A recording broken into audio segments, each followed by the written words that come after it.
அனைவருக்கும் அன்பார்ந்த வணக்கம். ரொம்ப விசேஷமான மிக மிக முக்கியமான ஒரு பதிவு உங்கள் எல்லாருக்காகவும். இன்றைக்கி பார்த்தீங்க அப்படின்னா அன்னபூரணியை பற்றிய ஒரு அற்புதமான எளிய வழிபாட்டு முறையோட இந்த அன்னபூரணியை நம்ம சரியான முறையில் நம்ம வீட்டு பூஜை அறையிலையாக இருக்கட்டும், சமையல் அறையிலையாக இருக்கட்டும், எப்படி வைத்து வழிபாடு செய்கிறது அப்படின்றத பார்ப்போம். ஏன்னா எந்த ஒரு வழிபாடுமே பார்த்திங்கன்னா சிறந்த முறையில் இருந்தால் மட்டும்தான் அதற்கான பலன்கள் கிடைக்கும்.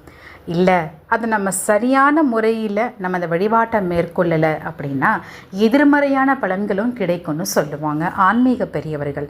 ஆக அந்த முறையில் இந்த அன்னபூரணியை நம்ம எப்படி வீட்டில் வைத்து வழிபாடு செய்கிறது, சில விஷயங்கள் செய்கிறது மூலமாக அன்னபூரணி அந்த இல்லத்தில் அவமதிக்கப்படுறாங்க.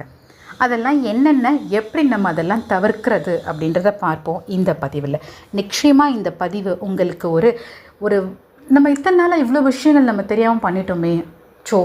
நம்ம நினச்சிருக்கோம் சுவாமி சிலைகளை வைத்து பூ வைத்து தூப ஆரத்தி காமிச்சா போதும், நம்ம இல்லத்தில் சந்தோஷம் திளைக்கும்னு நினச்சிட்டு இருந்தோமே, என்ன இப்படி செஞ்சிட்டோமே அப்படின்ற ஒரு விஷயம் நிச்சயமாக உங்களுக்குள்ளே எழும். இல்லை நான் சரியாக தான் பண்ணிகிட்ருக்கேன், ரொம்ப நன்றி அப்படின்னு நினச்சிங்கன்னாலும் கண்டிப்பாக நீங்கள் இந்த பதிவை கடைசி வரைக்கும் பாருங்கள். உங்களுக்கு மிக முக்கியமான நுட்பமான விஷயங்கள் இந்த பதிவில் இருக்குது. மறக்காமல் லைக் பண்ணிவிட்டு சப்ஸ்கிரைப் பண்ணிக்கோங்க நம்ம சேனலை. வாங்க பார்க்கலாம். வறுமை என்ற வார்த்தைக்கே இடம் கொடுக்கக்கூடாது அப்படின்னு நினச்சவங்க தான் அன்னபூரணி. உலக மக்களின் நன்மைக்காக பார்த்தீங்கன்னா காசியில் அன்னபூர்ணி அழகாக அமர்ந்து நமக்காக அருள் பாலிக்கின்றார்கள். அந்த அன்னபூர்ணியை தான் நம்ம எல்லாருமே வீட்டில் வைத்து வழிபாடு பண்ணிகிட்ருக்கோம். எல்லாருடைய வீட்லேயும் விநாயகர் சிலை நிச்சயமாக இருக்கணும்னு சொல்லுவாங்க. அதுக்கு அடுத்தாப்பில் பார்த்தோம் அப்படின்னா அன்னபூரணியோட விக்கிரகம் கண்டிப்பாக இருக்கணுங்க. சிறிய அளவில் இருந்தாலே போதும், மிகப்பெரிய பிரம்மாண்டமான அளவில் வச்சுருக்கணும் அப்படின்னு அவசியமே கிடையாது.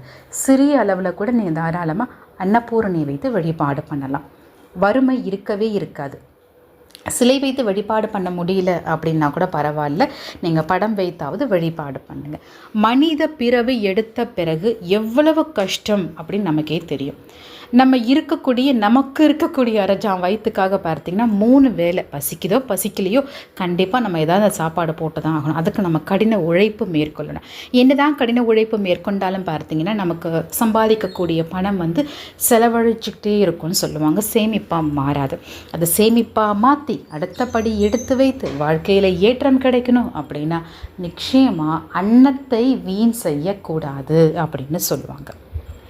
முதன்முறையாக பார்த்திங்கன்னா நம்மளுடைய உயிர் வாழணும் அப்படின்னாலே அன்னம், சாப்பாடு இது ரொம்ப முக்கியம். அந்த சாப்பாட்டை தயவு செய்து வீணாக்காதீங்க. 4 பேர் இருக்கக்கூடிய வீட்டில் அதற்கான சாப்பாட்டை மட்டும் வடித்து சமைச்சு சாப்பிடுங்க, வீணாக்காதீங்க. அப்புறம் வீட்டில் சிலை வாங்கி வச்சுருக்கோம், வழிபாடு செய்கிறோம் அப்படின்னா காலையில் சுத்தபத்தமாக இருக்கும்பொழுது பூஜையை முடிச்சிருங்க. மாலையில் சுத்தபத்தமாக இருந்தால் பூஜை பண்ணலான்னு சொல்லுவாங்க. இல்லைனா தவிர்த்துடுங்க, மறுநாள் பண்ணிக்கலாம். அன்னைக்கு நீங்கள் பண்ணியே ஆகும்னு கட்டாயம் கிடையாது.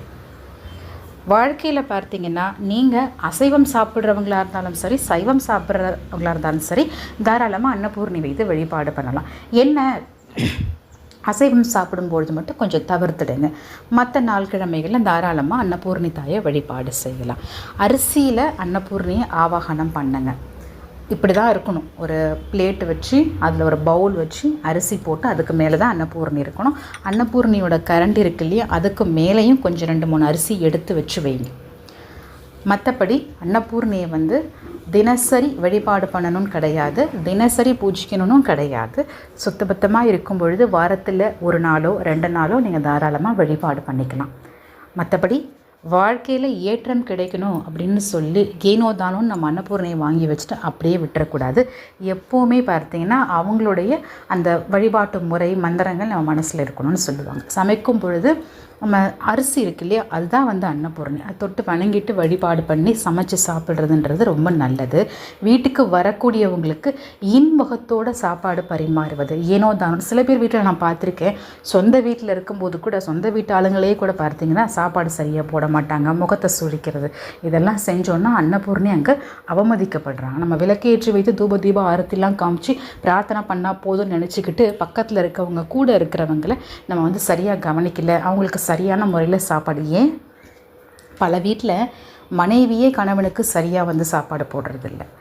கணவன் வந்து மனைவிக்கு சமைப்பதற்கு தேவையான பொருள்களை சரியாக வாங்கி கொடுக்கறது இல்லை. அந்த மாதிரிலாம் செய்யாமல் ஒருத்தருக்கு ஒருத்தர் அன்பை திளைத்து வணங்கி அதன் மூலமாக எழக்கூடிய அந்த ஒரு பராமரிப்பு நம்மக்கிட்ட இருந்து வர்றது தான். ஸோ இதை மட்டும் கொஞ்சம் பார்த்துக்கோங்க. பரிமாறும் பொழுது இன்முகத்தோடு பரிமாறுங்க. சாதத்தை வீணாக்காதீங்க. அனாவசியமான முறையில் சாப்பாடை கொண்டு போய் வெளியில் தூக்கி எறிகிறது இதெல்லாம் வேண்டாம். தேவையானதை சமைத்து சாப்பிட்டோம் அப்படின்னாலே அன்னபூரணி ஆயுள் முழுக்க நம்ம கூடவே இருப்பாங்க. சில வழிமுறைகளை கண்டிப்பாக பின்பற்றி பாருங்கள். நன்றி. சந்திப்போம் மற்றும் ஒரு பதிவில். மிக விரைவில் நான் கார்த்திகா விடைபெறுகின்றேன்.